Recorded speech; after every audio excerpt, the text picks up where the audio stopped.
As summer heats up, many drivers face air conditioning woes, often leading to costly repairs.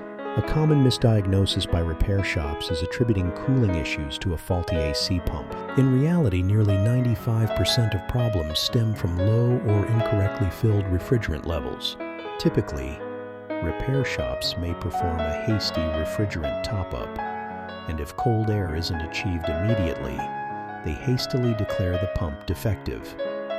However, older vehicles require patience. The system needs ample time, at least 30 minutes, to equilibrate after a fill, which could lead to warm air being dispensed even with a functioning pump. The solution is straightforward. Ensure your AC refrigerant is filled to proper levels and run your system at full blast, allowing it to circulate. Only if the issue persists should you explore further diagnostics. Often a simple refrigerant refill could save you hundreds. 1, 2, 3, 4.